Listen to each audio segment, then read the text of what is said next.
What's up, Red Wings fans? I'm Carly Johnston, joined by a group of very good-looking and very, very awesome guys. We're going to be talking about a cool anniversary we have coming up. But first things first, let's go around the room. We've got Darren McCarty, Jiri Fischer, Mathieu Dandenault, Steve Duchesne, Scotty Bowman, and Igor Larionov. Guys, thanks so much for joining me. Thank you. Thank you. Awesome. Well, you guys, 20 years. It's been 20 years since the 2002 Stanley Cup win. I mean, a lot of things have happened in 20 years, but does it feel like it's just yesterday that you guys were hoisting the cup over your head? D-Mac, I'll start with you.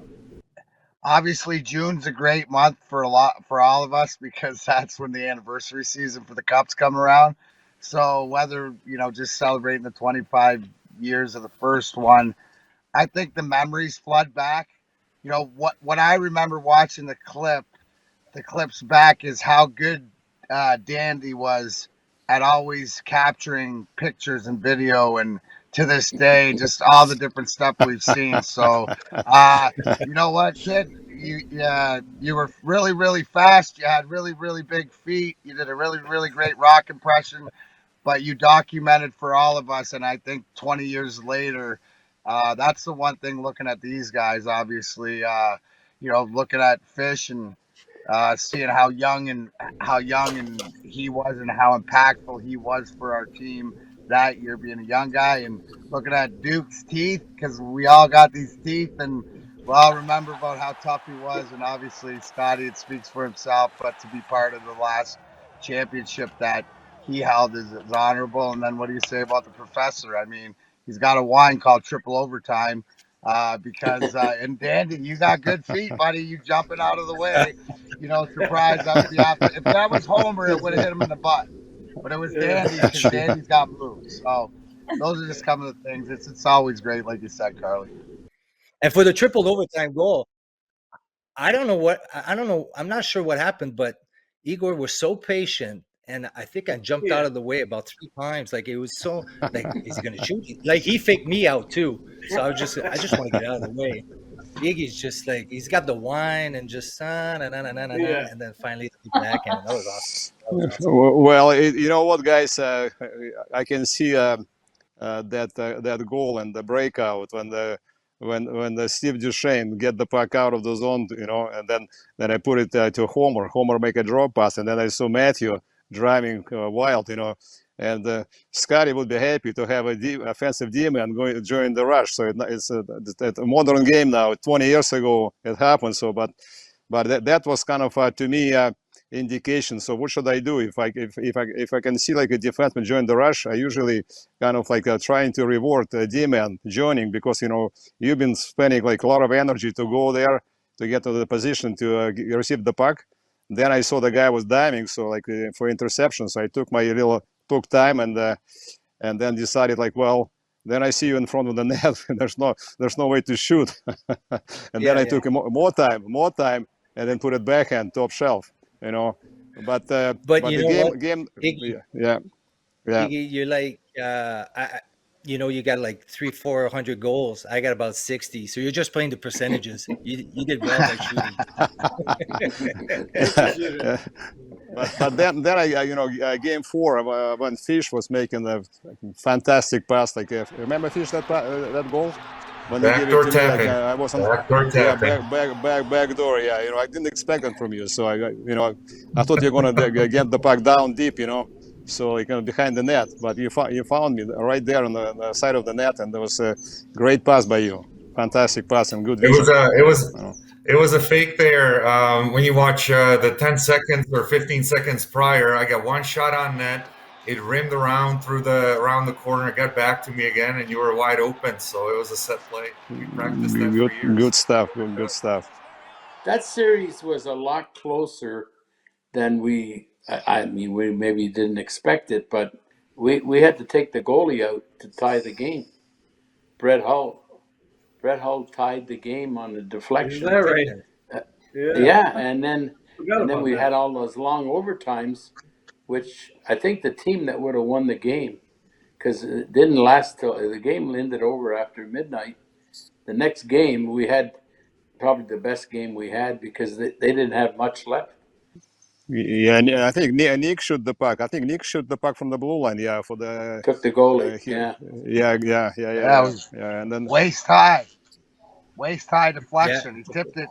He did one of the things that a 600 goal scorer does. And with the blade of his stick as small as it was too, to be able to tip that out of the air, because they were complaining about high stick for a minute.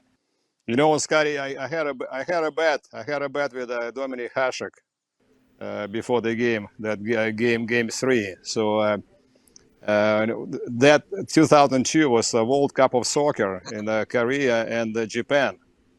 And 5 o'clock in the morning, ESPN showed the Russia Japan game, and me and Dom bet, and he said, "Well, who do you think going to win?" I said, "I'm going to put my $100 for Japan, not for Russia." and Dom put his money on Russia. So when we play in the game, it's like I look and I check in my watch in the second overtime, like it's a midnight, and we finish the game at like 1:15 in the morning. That triple overtime goal. Then I was up at 5 watching that game. I won $100. I remember about the year going into the season. I was 21 years old, and the chemistry that Scotty obviously building the team. How do you change the chemistry of established core? And when Luc Robitaille's coming in, and Brett Hall's coming in, and Duke's coming in, and Dominic Hasek's coming in, hungry veteran players pursuing their first Stanley Cups. Brett Hall won it once in the past, but for the three, Luc and Duke and Dom, that was the pursuit of the first one, last kick at the can, and it worked out. Like, how was it for you managing all the new personalities, established core? For me as a kid, I was just in a survival every night just to be in the lineup. Yeah, Kenny Holland. We don't forget they traded Kazi to Buffalo to get Dominic Hasek, and in fact. Jimmy D often complains to me how much money he spent that summer. He said because we had an unlimited budget, and I don't know how much our payroll was, but Kenny's the one that signed all those guys. He was the player they tried to get him, but he was in the taxi with Kenny going from the airport. I didn't know this, but because he was a guy. They nearly got Jeremy Roenick that summer, but I don't know what happened. Kenny got sour on him, so he didn't sign him. But you're right, he signed a lot of players, and that was a destination for. Nowadays, the teams have, the players have a good choice, and there's some teams they don't want to go to, but they wanted to go to Detroit, so we got pretty fortunate there. I remember the conversation when you put me and Duke together, and Steve goes to me, he goes, "Okay, Dandy, if the puck goes in your corner, I'll hold up, you go get it. If the puck goes into my corner, I'll hold up and you go get it." That was good. Yeah, Love that trade. Love that guy. That worked out good. I'm watching I'm watching the series now in the Colorado game, and that brings back memory of our series against Colorado, and obviously going 7 games, and then all the rivalry and the past that even though I wasn't there for what happened in the prior years and the brawl and the Lemieux and Grapes and Mac, and it just gives me goosebumps. I remember going back and forth, losing at home, going to Colorado, winning there, and then 7 game, and I think that was the most nervous I've been. Is Game 7 and winning 7-0. Yeah, that was great. Well, I tell everybody that the most scared or the most quiet the dressing room has ever been in my tenure is between the first period and second period when we're up 4-0, because we're looking around going, this is awesome, but it's not to happen. It wasn't until Freddie O scored to make it 5-0 early in the second that you could just see the whole bench just went, okay, it's for real. And that to be able to win that game that way, and we all remember what Scotty said before the game about, just the memories, the journey. You know what I'm sometimes Yeah. get caught up in the big picture, but the little picture about what we'd had accomplished together. And that's Yeah. for me the best part of the O2 is having all the Hall of Fame guys. So having the spending the money to get the guys, but just because you have them, you still have to win. And it wasn't easy. We never did it easy, but we did it together, and that's that to me is the best part of the O2. What was the chemistry like on the team? I mean, obviously, when you guys go that far, especially in the playoffs, not just a regular season, but when you're acquiring new guys, how do you build a chemistry like that on and off the ice and still have a bond like I'm seeing here right now? Well, I think we had a great chemistry. The Czech players, the Russian. Do you remember, Scotty? I think we didn't win in April, like in 2002. We didn't win it. I think we lost our last 7 games, something like that. And then we meet Vancouver in the first round, and we lose the first 2 games at home. Yeah. And I remember Stevie Eiserman taking us before game 3, and he said, "Guys, I believe in our team. I think we have to keep on playing the way we play, and we'll get the bounce." They've been getting some crazy bounces off a leg, off a butt. He says, "You know what? I think we're going to get a bounce, but we have to keep playing the same way." And here comes Nick Lidstrom from the red That's line. right. Ba-doom. And I we remember all the look at ice. each other on the bench, and we go, Right "This in the is middle it. of This the is our bounce." Next thing you know, boom, boom, boom, 4 straight. And that really created the bond, like to say that we can, go through everything and then eventually go on to win the cup. Yeah, I tell everybody that the team had a lot of Hall of Famers, but there's still one that's not in there, and he was a rookie. Is Pavel Datsyuk. You can't go in the Hall of Fame because he's still is he still playing, Igor? No. He's not playing. So I told him like the other Oh, day, you got to announce that retirement. yeah. So we got to submit him to the Hall of Fame. So Yeah. he's not Boy, officially retired. I didn't know anything about him except we were in Traverse City at training camp, and he was there. And then everybody, oh, who's this guy? If you think back, he didn't play. He played about 10 or 12 minutes a game. I think he played with Brett. Hey, Brett Hull, I think, yeah. Yeah. Because Igor, And you Bordeaux. were with Homer, yeah. And we even got Brett killing penalties. I think in that game that Mathieu mentioned, he scored a shorthanded goal, and he got a hat trick in that game. Yeah, he in did. Vancouver. Yeah. Scotty, I see Brett, and he said, "Why did you ever use me to kill penalties?" I said, "I don't know why." Scotty, like couple of stories about that Pavel Datsyuk. So when you had your speech at Traverse City a night before we started the camp, so the kid came to me and said in Russian, so I'm Pavel. I said, "Where are you from?" I said, "From Moscow."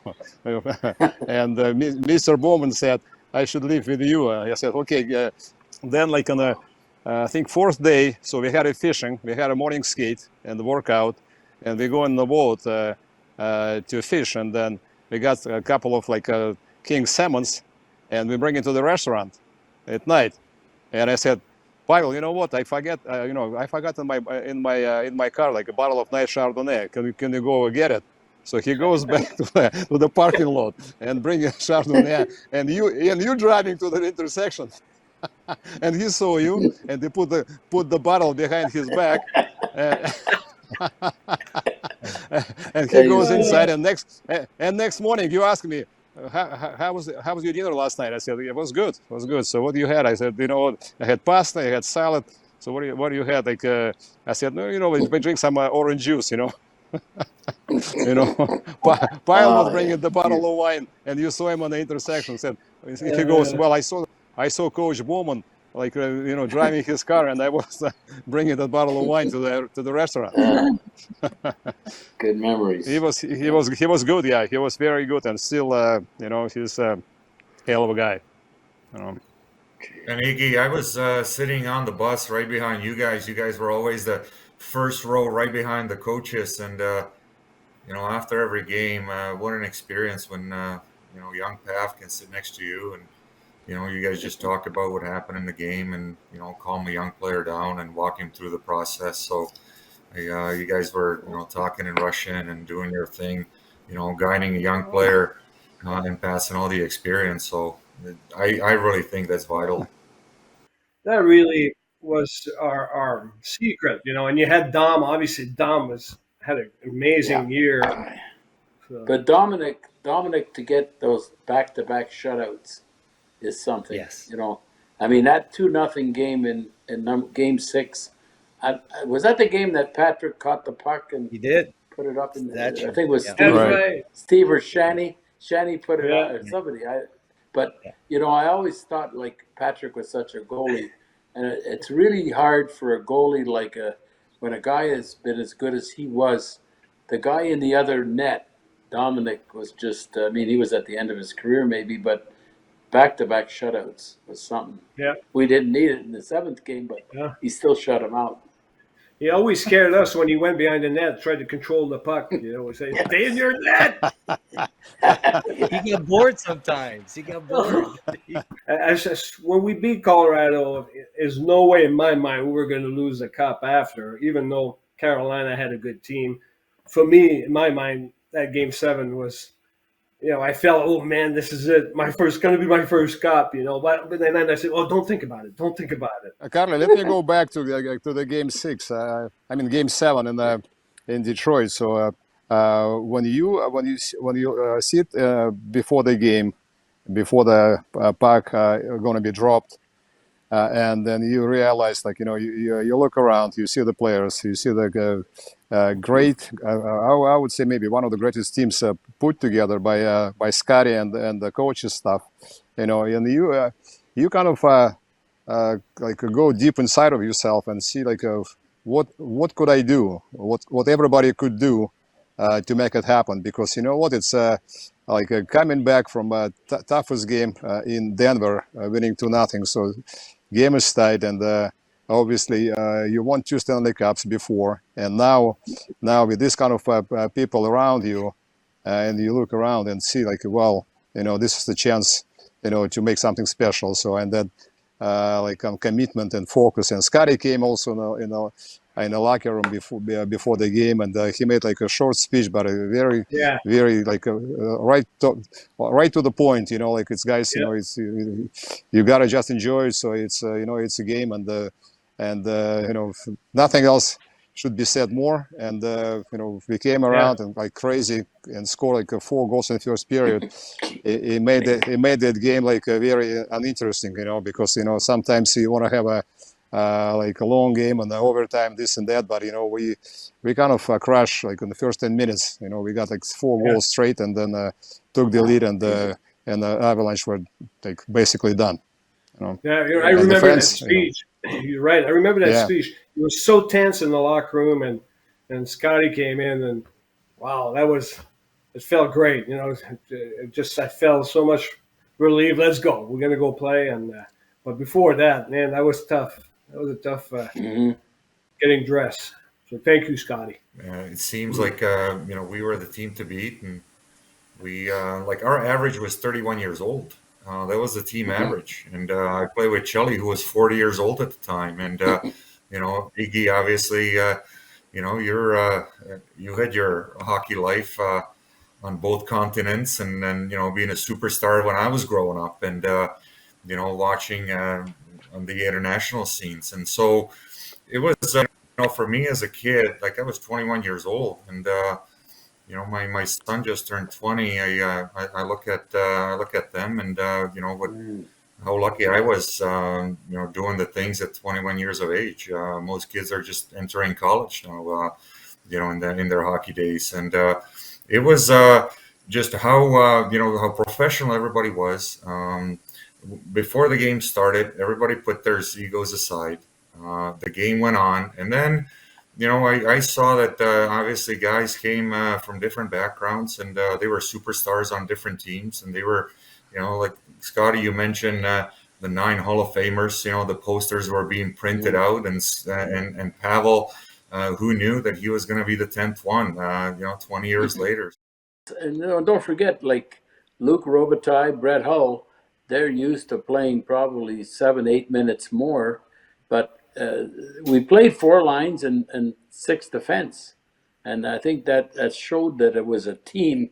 We didn't, even though we had Sergey and Shani and Steve as a line. I don't think they overplayed more than like Drapes and his line. So we had a team that would be like, you look back when you could form a team, like we were pretty fortunate to have experience, and we also had some young players, which I think has to make a team. And I think also is making everybody feel important and included. And that gives a lot of credit to Scotty, because we talked about Luke playing on the 4th line, and Brett and all these guys that are playing less minutes, but it's for the good of the team. And I still remember a speech, a conversation I had with Scotty and Dave Lewis about, he said, we have Nick. Nick will play 30 minutes. I can't play 60. He can't play 60. So the 30 minutes that he's not there and you're out there, and Steve and the other guys, you guys are just as important as Nick, because we can't get scored on. So that's how you make everybody feel important. So if I'm going to play 10 minutes, 12, 15, whatever it is, my 15 minutes are just as important as Nick's 30. So that makes you feel really important about, going out there and, creating havoc and all that stuff. So I think that's a big credit to Scotty and the coaching staff about having all these guys, but we only have 60 minutes. So we have to be, to put everybody to do their job, although you'll play a bit less, but it's for the good of the team. So lots of credit to Scotty there. So that's really important. But Scotty, I do have a big question for you. So obviously we know that 0-2 Cup, you two laced up, took it for a spin, and then you announced your retirement. Talk about a way to go out, huh? I mean, that was a storybook ending for your career. I only told my wife, I'm not gonna. I don't care, win, lose, or tie.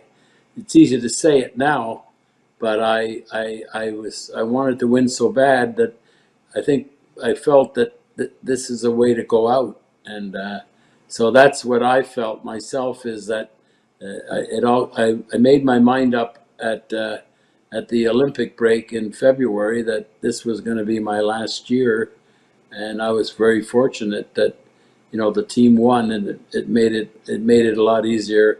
And I said I'd like to put my skates on, and I remember it was about 10 seconds left. I had already talked to Paul Boyer, and I think the score was 2-1 or something. I'm not sure.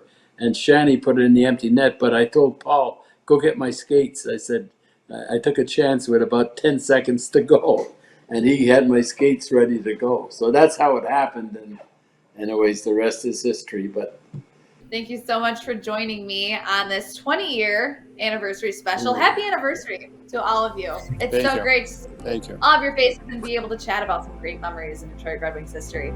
Thanks so much. See you. Thank you. Hope we can see you. Thanks for having us. Bye.